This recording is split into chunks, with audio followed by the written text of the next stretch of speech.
My name is Connie Shelton, and I'm 35. This Christmas dinner changed everything. I walked into my brother's house arms full of a gift I thought would finally make them see me. But then he said it loud and clear over the clinking glasses, "Kids don't belong here." He wasn't talking about children, he meant me.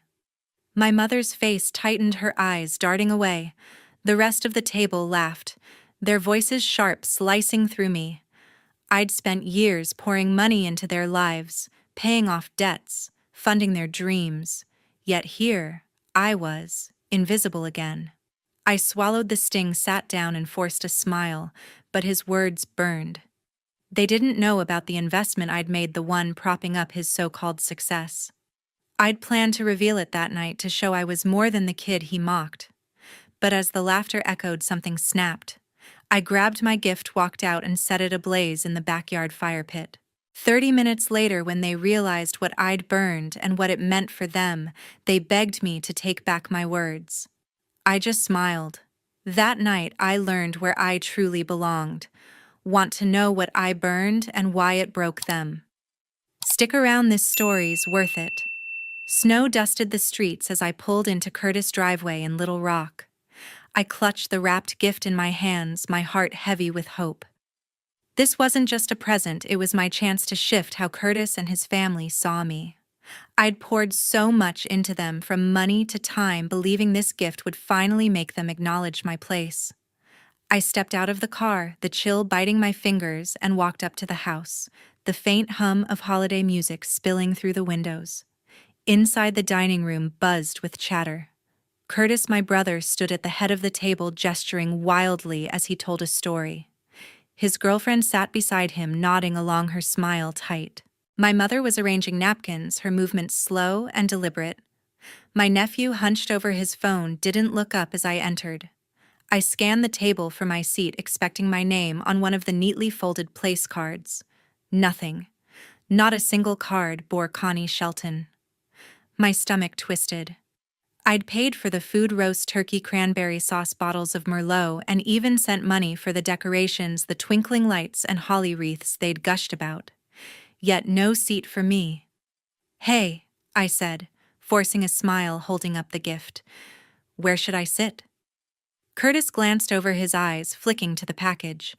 "Oh, just grab a chair from the kitchen," he said, waving a hand like it was no big deal. His girlfriend's gaze slid past me, landing on the dessert tray instead. My mother adjusted a fork, avoiding my eyes. My nephew didn't lift his head from his screen. I stood there, the gift growing heavier in my arms, the room's warmth doing nothing to thaw the cold settling in my chest. I set the gift on a side table, telling myself it was a mistake, an oversight. I dragged a folding chair from the kitchen, its metal frame creaking as I wedged it between two guests. My cousin Sean Harper gave me a quick nod. "Good to see you," he said, his voice warm but distracted as he checked his phone. I tried to join the conversation, asking about his new job, but the table's focus stayed on Curtis's anecdotes. He was mid-story about a big client, his voice booming, and I caught his girlfriend rolling her eyes when I tried to chime in. "So Connie," Sean said, leaning over, still killing it at work. I nodded, grateful for the lifeline. "Yeah, keeping busy," I said, but my words drowned in the clatter of plates.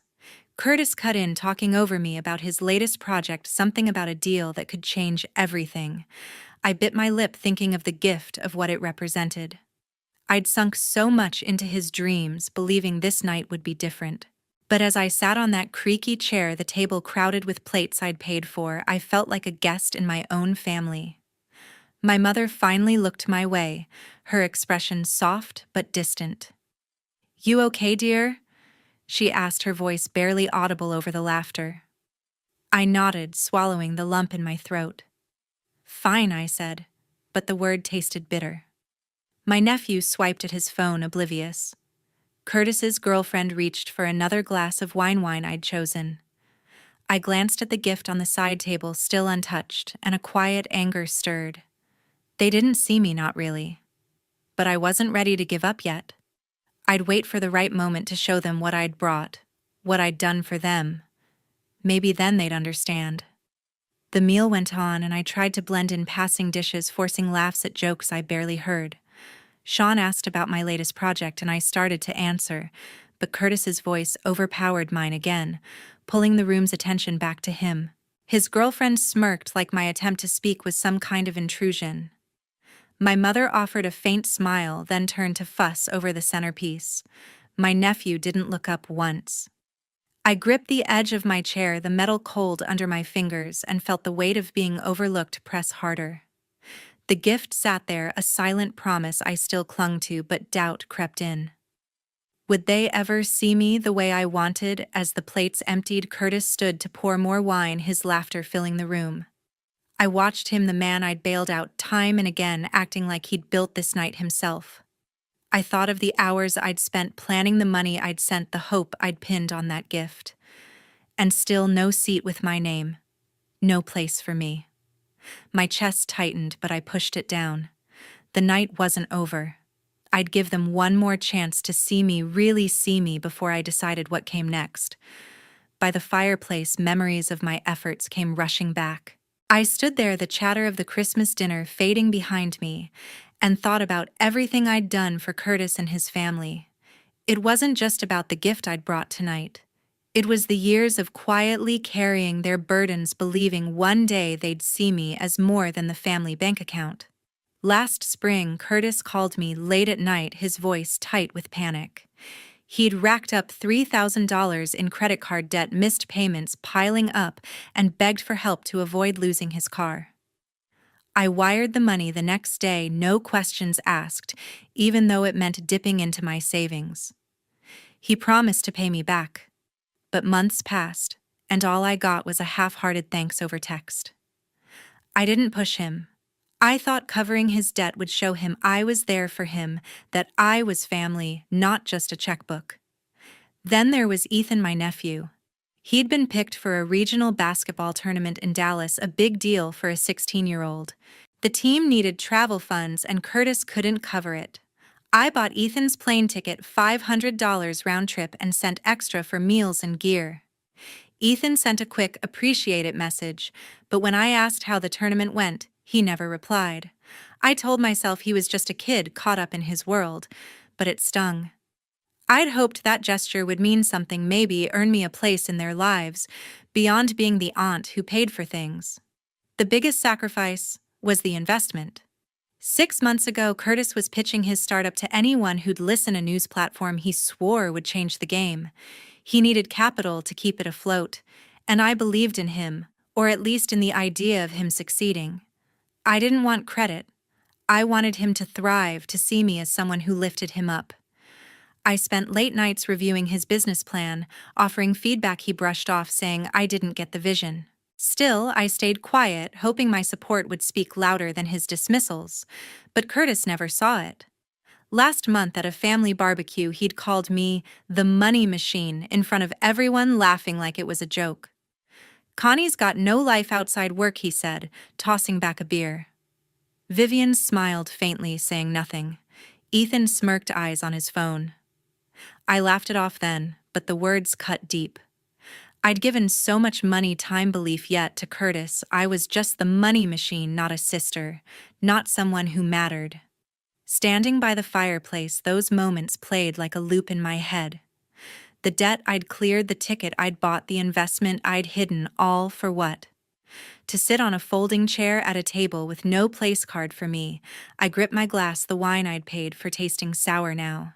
I'd done everything to prove my worth, to carve out a space in this family. But Curtis's words from that barbecue echoed louder than the holiday music around me. He didn't see my sacrifices. He saw dollar signs. Anger simmered slow and heavy, but I pushed it down. I wasn't ready to give up on them yet. The gift I'd brought tonight was still on the side table, untouched. Maybe when Curtis opened it, he'd understand what I'd done for him. Maybe Vivian would look at me with pride, not that distant pity. Maybe Ethan would put down his phone long enough to say something real. I took a deep breath and turned back to the table, forcing myself to rejoin the laughter, the clinking plates, the conversations that didn't include me. I passed a dish of mashed potatoes to Sean, trying to catch his eye, but he was talking to Renee about some TV show. Vivian fussed with her napkin, avoiding my gaze again. Ethan swiped at his screen, oblivious to the spread I'd funded. Curtis stood launching into another story, his voice drowning out the room. I sat back, my chair creaking, and felt the weight of my efforts pressing harder. I'd given so much, but it was never enough. Not for them. Not yet. The fire crackled behind me, and I glanced at the gift again, its wrapping catching the light. I'd pinned so much hope on it on this night. But as Curtis's laughter rang out, I wondered if hope was all I had left. I told myself to stay, to keep trying. The night was young, and I still believed I could change their minds. For now, I'd play my part, smile through the ache, and wait for the moment to show them who I really was. Dinner hummed along when Curtis stood, glass raised. The room quieted, forks pausing midair as he cleared his throat with a theatrical flourish. I leaned back in my creaky folding chair, watching him command the table like a king. His grin was wide, almost smug, as he launched into a speech about gratitude and family. This Christmas, he said, I want to thank everyone who's been there for me. Vivian for her wisdom. Ethan for keeping me grounded. Renee for pushing me forward. He raised his glass higher, and the table clapped, their smiles warm and wide. My name didn't cross his lips. Not a word about the money I'd poured into his life, the support that kept his dreams afloat. I sat there invisible, my fingers tightening around my napkin. Curtis wasn't done. He set his glass down and leaned forward, eyes gleaming. "And I've got big news," he said, pausing for effect. "My startup just landed a deal, $500,000 signed and sealed. This is the break we've been waiting for." The table erupted. Vivian beamed, clapping her hands. Ethan looked up from his phone, nodding with rare enthusiasm. Renee squeezed Curtis's arm, her laughter bright. Sean raised his glass, shouting. To the big shot, Uncle Gerald, sitting at the far end, let out a whistle. I forced a smile, but my chest burned. That deal, he didn't know it, but it was my money, my investment that had paved the way for it. I'd stayed silent, hoping he'd see my worth on his own, but he didn't even glance my way. I waited for a mention, a hint, anything to acknowledge what I'd done. Instead, Curtis basked in the praise, recounting how he'd hustled to secure the contract, how his vision had finally paid off. "It's all about persistence," he said, as if I'd had no part in it. Vivian chimed in. "I always knew you'd make it." Ethan muttered, "Pretty cool," before his eyes flicked back to his screen. Renee leaned closer to Curtis, whispering something that made him laugh. The room buzzed with excitement, their voices blending into a chorus of admiration. I sat there, the food I'd paid for sitting heavy in my stomach, feeling like I'd been erased. The sting of being overlooked wasn't new, but this cut deeper. I'd spent years propping Curtis up, believing my sacrifices would earn me a place at this table, not just a seat, but a real place. I thought of the late nights I'd spent wiring money, reviewing his business plans, swallowing his dismissals. For what? To watch him take credit for my work, to hear him thank everyone but me. My hands shook as I reached for my glass, the wine bitter on my tongue. I wanted to stand, to shout that his precious deal wouldn't exist without me, but I didn't. I sat there silent, the weight of my silence crushing me. The conversation shifted, guests toasting Curtis's success, swapping stories about his genius. Sean asked him about the deal's details, and Curtis rattled off numbers and names, each word a reminder of my invisible role. Renee bragged about how she'd helped him prep for the pitch, as if her pep talks were the key. Vivian nodded proudly, saying, "That's my boy." Ethan, for once, put his phone down to ask about the new office Curtis was planning. I tried to join in, asking a question about the timeline, but my voice barely carried. Renee cut me off mid-sentence, turning to Curtis with another question. No one noticed. I looked around the table at the faces lit with pride for Curtis and realized something cold and sharp. I wasn't part of this family. Not the way I'd hoped. They saw Curtis as the star, the one who'd made it, while I was just the shadow who paid the bills. The gift I'd brought, still untouched on the side table, felt like a foolish dream now. I'd thought it would change things, make them see me. But as Curtis raised another toast, his eyes skipping over me, I felt like a stranger in a room full of people I'd given everything to. The party carried on louder now with laughter and clinking glasses. I pushed my plate away, the food untouched. Sean tried to pull me into a side conversation asking about my job, but I could barely focus. His kindness felt like pity, and I didn't want it. Vivian glanced at me, once her eyes soft but fleeting, before turning back to Curtis. Ethan was back on his phone, oblivious. Renee's hand stayed on Curtis's arm, her smile territorial. I sat there surrounded by noise, but more alone than I'd ever felt. The ache in my chest grew, not just anger now, but a dawning clarity. I wasn't one of them. Maybe I never had been. As Curtis launched into another story, his voice booming, I stared at my hands folded tightly in my lap. The table's joy felt like a wall shutting me out. After the toast, I noticed the place cards on the table. The dinner plates were mostly cleared, and the room buzzed with post-speech chatter, but something caught my eye. I leaned forward, scanning the neatly folded cards that marked everyone's seats. My heart stopped when I saw it. One card tucked near the centerpiece didn't read Connie Shelton. It read Connie Dawson. Dawson. My married name from a brief failed marriage I'd left behind years ago. I hadn't used that name in a decade, and I'd made it clear to everyone it was no longer mine. Yet there it was, staring back at me, a reminder of a past I'd buried. I reached for the card, my fingers brushing the crisp paper. Curtis caught my movement and glanced over, a smirk tugging at his lips. "What's wrong, Connie?" he asked, his tone light but edged with amusement. "Oh, that," he said, waving a hand at the card. "Just a small mix-up. No big deal." His laugh was sharp, cutting through the hum of conversation. Renee, sitting beside him, stifled a giggle, her eyes glinting with something that felt like mockery. I forced a tight smile, but the air in the room seemed to thin. A small mix-up. They knew my name. They knew my history. This wasn't an accident. It was a jab. Another way to remind me I didn't quite belong.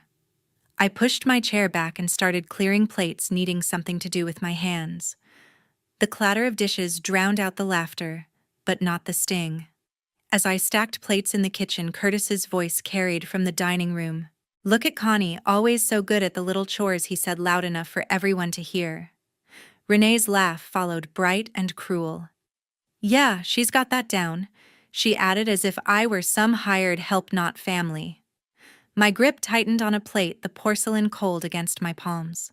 I'd paid for this meal, the wine, the decorations, and yet here I was, reduced to good at chores in their eyes. Back at the table, I kept moving, gathering silverware, avoiding eyes. Vivian was rearranging the centerpiece, her silence louder than words. Ethan swiped at his phone, oblivious as always.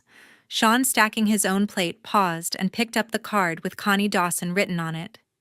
"Hey, Connie," he said, his voice curious but gentle. "What's with this Dawson? Didn't you change back to Shelton years ago?" The table went quiet for a moment, all eyes on me. Curtis shrugged, leaning back in his chair. "Like I said, just a typo," he said, his grin wider now. Renee snorted, covering her mouth.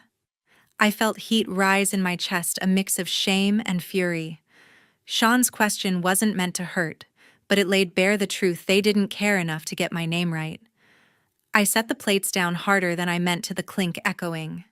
"It's not a typo," I said, my voice low but steady. "You all know my name." Curtis raised an eyebrow, still smirking. "Relax, Connie, it's just a card," he said, as if I were overreacting. Renee leaned into him, whispering something that made them both chuckle. Vivian looked at me briefly, her lips parting as if to speak, but then she turned away, fussing with a napkin. Ethan didn't even glance up. The room's warmth felt suffocating now, the holiday lights mocking me with their cheer.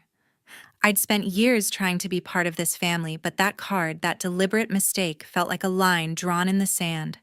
I kept clearing the table, my movements mechanical, but inside anger was boiling over. Curtis's words, his casual dismissal, echoed in my head. "Good at chores. Just a typo." Each phrase was a needle pricking at the hope I'd clung to all night. I thought of the gift still sitting on the side table, the one I'd believed would make them see me. Now it felt like a relic of my own naivety. I'd given them everything: money, time, faith, and they couldn't even get my name right. Sean tried to lighten the mood, asking about my work again, but his words barely reached me. I nodded, mumbled a reply, and kept moving, the weight of their disregard pressing harder. As I carried a stack of dishes to the kitchen, Curtis called out, "Don't work too hard, Connie. Leave some chores for the rest of us." Another laugh from Renee followed, sharp and grating. I paused in the doorway, my back to the table, my hands trembling. The urge to turn around to call them out was overwhelming, but I didn't. Not yet. I set the dishes in the sink and took a breath, trying to steady myself. The night was unraveling, and so was my patience. I wasn't sure how much longer I could stay silent, but for now I'd keep going, one step at a time, until I knew what to do next. I slipped into the living room where Christmas lights glowed. The dining room's chatter faded behind me as I sought a moment of quiet, my hands still unsteady from the sting of the wrong name on that place card. The gift I'd brought, a carefully wrapped copy of the investment contract I'd signed for Curtis's startup, sat on the side table where I'd left it hours ago. But now it wasn't neatly placed. It was shoved into a corner, half buried under a pile of discarded napkins and empty wine glasses, its ribbon crumpled. It hadn't been opened. Curtis hadn't even bothered to look at it. My breath caught a sharp pain slicing through me. That contract, my silent sacrifice, was nothing more than trash to him. I picked it up, smoothing the ribbon with trembling fingers. I'd spent weeks preparing it, choosing the wrapping to make it special, hoping it would be the moment they'd finally see me. $500,000 of my own money poured into his dream, and he'd tossed it aside like it meant nothing. The living room felt colder now, the twinkling lights casting long shadows that seemed to mock my effort. I clutched the package, my chest tight with a mix of hurt and rage, and turned back toward the dining room where the party was still in full swing. Vivian's voice carried as I approached. "Curtis, you outdid yourself with this party," she said, her tone warm with pride. "The food, the decorations, everything's perfect." I froze in the doorway, the gift heavy in my arms. Perfect. I'd paid for the roast turkey, the cranberry sauce, the holly wreaths she was gushing over. I'd wired the money for those twinkling lights, chosen the wine they were drinking. But Vivian didn't mention me. Not a word about my contributions, as if Curtis had conjured this night single-handedly. He laughed, accepting her praise without hesitation. "Yeah, I wanted it to be special," he said, his voice smug. Renee leaned into him, nodding, her smile wide. I stood there, unseen, the truth of my role swallowed by their applause. Ethan was sprawled in his chair, thumb swiping across his phone, as indifferent as ever. I glanced at the gift in my hands, hoping for a flicker of interest from him, something to show he cared. But he didn't look up, not even when I stepped closer to the table. The contract inside that wrapping was my attempt to bridge the gap, to show them I was more than the aunt who sent checks. I'd imagined Ethan might ask about it, maybe even thank me for believing in his father's dream. Instead, he scrolled through his screen, lost in a world that didn't include me. The realization hit hard. My efforts, my hope, were invisible to him too. I set the gift back on the side table, its crumpled ribbon a silent accusation. The room buzzed with laughter and clinking glasses, but I felt like I was standing outside it all, watching through a glass wall. I'd given everything, my savings, my time, my heart, to this family, and they didn't even see it. Curtis hadn't opened the gift. Vivian credited him for my work. Ethan couldn't be bothered to look up. The weight of their disregard settled into my bones heavier than ever. I'd come to this party hoping to belong, but every moment pushed me further away. Anger surged hotter and sharper than before, until it felt like it might spill over. I wanted to grab the gift, shove it in Curtis's face, and demand he acknowledge what I'd done. I wanted to tell Vivian the truth about who'd paid for her perfect night. I wanted to shake Ethan and ask why he couldn't spare me a glance. But I didn't. I stood there, my hands clenched at my sides, the fire in my chest burning brighter with every second. This wasn't just about the gift. It was about years of being overlooked, of pouring myself into a family that didn't care. Sean appeared beside me holding a plate of dessert. "You okay, Connie?" he asked, his voice soft but concerned. I nodded, forcing a smile, but it felt brittle. "Just taking a break," I said, my words barely audible over the party's noise. He hesitated, then gestured to the gift. "That yours? Looks important." I swallowed hard, the question stinging more than he could know. "It was," I said, my voice flat. He didn't press, just gave me a small nod and rejoined the table. I stayed where I was, staring at the gift, its wrapping now a symbol of my misplaced faith. The party carried on, oblivious to me. Curtis was telling another story, his voice booming. Vivian laughed, her hand resting on his arm. Renee poured more wine, her eyes bright with amusement. Ethan's phone glowed, his focus unbroken. I looked at them, this family I'd tried so hard to be part of, and felt something break inside me. The anger wasn't just anger anymore. It was clarity. I was done chasing their approval. The gift, discarded and ignored, was the final proof. I wasn't one of them, and maybe I never would be. For the first time that night, I felt the weight of that truth, and it was heavier than any sacrifice I'd made. Laughter filled the room. I stood by the side table, the crumpled gift in my hands, its weight heavier than ever. Their laughter wasn't just amusement. It was a wall shutting me out, marking me as less than family. I set the gift down, my hands steady, now fueled by a resolve I hadn't felt all evening. I stepped toward the table, picked up the wrapped contract, and held it high. "This," I said, my voice cutting through their mirth, "is the investment contract for Curtis's startup. $500,000. From me." The room went silent, forks clinking to a stop. Curtis's smirk faded, his eyes narrowing. Vivian's brow furrowed, her hands stilling on her glass. Ethan looked up, confused, his phone forgotten for once. Renee tilted her head, her smile twitching. "You're joking, right?" she said, her tone laced with disbelief. Curtis leaned back, crossing his arms. "Come on, Connie, don't make a scene," he said, his voice dripping with condescension. I didn't flinch. "I'm not joking," I said, tearing the wrapping to reveal the contract's cover page, its title bold and unmistakable.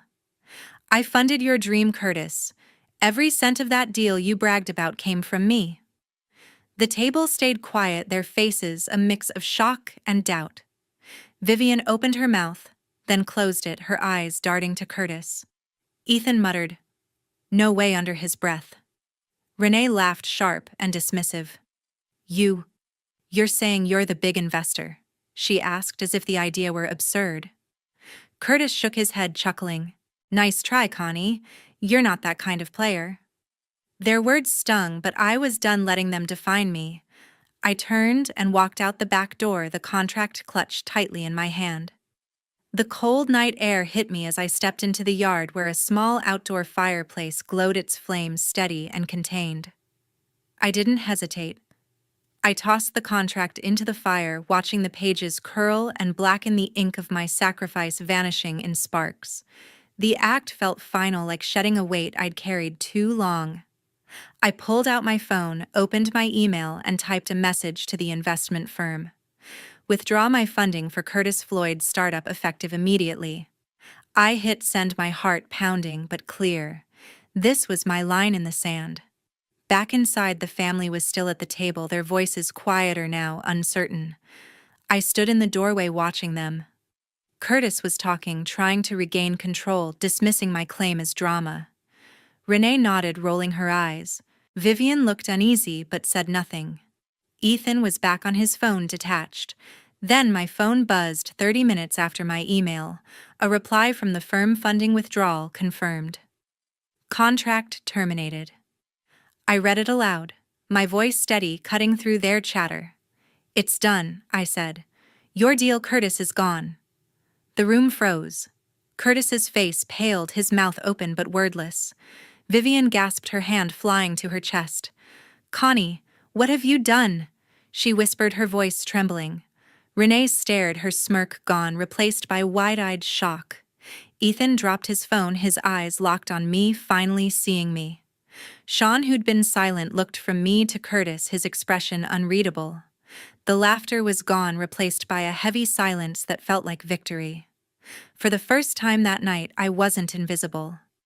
I met Curtis's gaze, his confidence shattered, and a small, quiet smile curved my lips. They didn't understand, not fully. They thought I was bluffing, that I'd back down, that I'd stay the quiet sister who paid the bills. But I wasn't that person anymore. The fire outside had burned more than paper. It had burned my need for their approval. I'd given them everything, and they'd given me nothing but scorn. Now they'd feel the cost of that. Curtis stammered, "You can't. You wouldn't." But I cut him off. I did. I said, my voice calm but firm. I turned, leaving them in their shock, and stepped back into the night, the cold air sharp against my skin. For the first time, I felt free. The next morning, Laura's message lit up my phone. "Connie, it's Laura Harper, your former sister-in-law," the text read. "Curtis has been using you for years, taking your money, your time, without a shred of gratitude. I'm sorry I didn't say it sooner." I sat at my kitchen table, coffee cooling in my mug, staring at her words. Laura had been married to Curtis for a decade before their divorce, and she'd seen his patterns up close. Her message wasn't a surprise, but it was a confirmation, a sharp, clear lens on the truth I'd ignored for too long. Curtis hadn't just overlooked me. He'd built his success on my sacrifices, and I'd let him.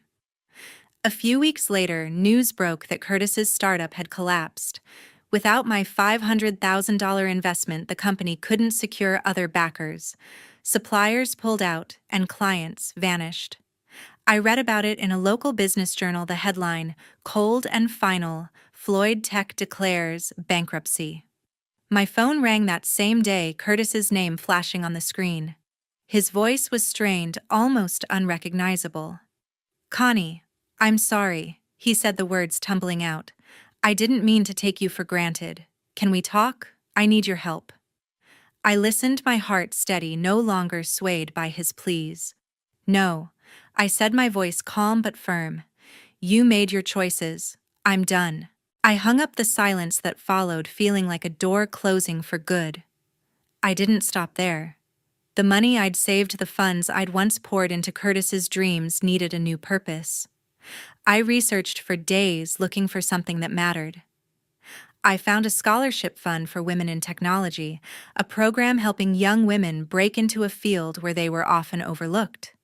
I donated every cent of my remaining savings, $300,000, to the fund, setting up a grant in my name, the Connie Shelton Scholarship. It wasn't about recognition. It was about giving others the chance I'd fought for, a chance to be seen. When the fund's director called to thank me, her voice warm with gratitude, I felt a spark of pride I hadn't known in years. This was my work, my choice, not theirs. Looking back, I saw the lesson carved into every moment of that Christmas night. Family isn't about one-sided sacrifice, about pouring yourself empty for people who don't care. It's about mutual respect, and I'd forgotten that. I'd spent years chasing approval, thinking love meant giving everything, my money, my time, my heart. But love doesn't demand you erase yourself. Self-respect means living for your own purpose, not someone else's. That night, when I burned the contract and walked away, I wasn't just cutting ties with Curtis. I was choosing myself. I stopped answering their calls. Vivian left voicemails, her tone hesitant, asking me to come around. Renee sent a text, half apologizing, half defensive, claiming I'd overreacted. Ethan never reached out, his silence as loud as his indifference. Sean sent a kind message checking in, but even he couldn't bridge the gap. I didn't block them, but I didn't respond either. I packed away the holiday decorations in my apartment, the ones I'd bought for their party, and felt lighter with every box I sealed. Little Rock still hummed outside my window, but it felt different now, a city I could belong to on my own terms. I started small, rebuilding my life. I took a coding boot camp, something I'd always wanted to try, but never prioritized. The late nights studying the challenge of learning something new gave me a purpose I hadn't felt in years. I joined a local women's tech group, meeting others who shared my drive, who saw me for who I was, not who I could bankroll. My apartment became a space of my own, filled with books and plants, not reminders of a family that didn't value me. For the first time, I wasn't living for their approval. I was living for me. The scholarship fund sent me update stories of the women it supported. One, a single mother studying cybersecurity, wrote a letter thanking me for her chance to build a future. I read it on a quiet evening, the words sinking in. This was what mattered: impact, not applause. Curtis's bankruptcy, their shock, their apologies, they were echoes of a life I'd left behind. I didn't need their validation anymore. Family wasn't the one I was born into. It was the one I'd build with people who saw my worth. I looked out at the city lights, my reflection steady in the glass, and knew I'd finally found my place.